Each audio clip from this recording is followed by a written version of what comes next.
நீங்க எந்த விஷயத்துல அடிக்ஷன்ல இருந்தாலும் அதிலிருந்து வெளியே வர்றதுக்கு ஒரு சிறந்த வழி இருக்கு. ஒரு மனிதன் தான் அனுபவப்படுற எல்லா நினைவுகளும் அவனுக்குள்ள மெமரியா ஸ்டோர் ஆகிக்கிட்டே இருக்கும். இப்போ அந்த மனிதன் சில கசப்பான நினைவுகளை சந்திக்கும் போதும் இல்ல போரிங்னு சொல்லப்படுற அவன் சந்திக்கும் நினைவுகள் சுவாரஸ்யம் இல்லாத போதும் அவன் தன்னோட நினைவு நிலையை வெறுத்து அதை மறக்க முயற்சி பண்ணி வேறு ஒரு உலகத்துக்கு போக ஆசைப்பட்டு ஏதோ ஒரு போதைக்கு அடிமையாவான். இதுக்கான காரணமும் இதுதான்.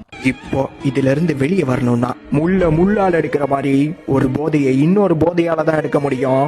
ஆனா அது உடலுக்கு ரொம்ப ஆரோக்கியமா இருக்கணும். அதே நினைவு மறதியை கொடுக்கணும். வேற ஒரு உலகத்துக்கு எடுத்துட்டு போனோம். அதை அப்படியே கொடுக்கிறது கதை புத்தகம். இந்த இயற்கையால படைக்கப்பட்ட மனித குலம், அந்த மனித குலத்தால படைக்கப்பட்ட ஒரு மிகச்சிறந்த படைப்பு கதை புத்தகம். இது எல்லாத்தையும் கொடுக்கும். முக்கியமா மனித மூளை சிந்திக்கும் திறனை பலப்படுத்தும். இதோட சிறப்பே தமிழ் மொழி தான். எந்த மொழியிலும் இல்லாத மாதிரி ஒரு பொருளுக்கு பல வார்த்தைகள் இருக்கதால கதை உலகத்துல பூந்து விளையாட முடியும். தமிழ்ல எத்தனையோ எழுத்தாளர்களோட படைப்பு பல நூல்கள்ல தூங்கி கொண்டிருக்க. அமைதியில் உலக மக்களை அறியும் கருவி அது. இதை தேர்ந்தெடுப்பவர்கள் சிலர் மட்டுமே. அவர்கள் தன் வாழ்க்கை காலகட்டத்தை மனதளவு அதிகமாக வாழ்வர். நீங்க ஆரம்பிக்கிறீங்கன்னா எழுத்தாளர் தி ஜானகிராமனோட அம்மா வந்தாள்ன்ற நூல்ல இருந்து ஆரம்பிக்கலாம். அதோட பவர் புரியும். இந்த மாதிரி இன்ஃபர்மேஷனுக்கு ஃபாலோ பண்ணிக்கோங்க.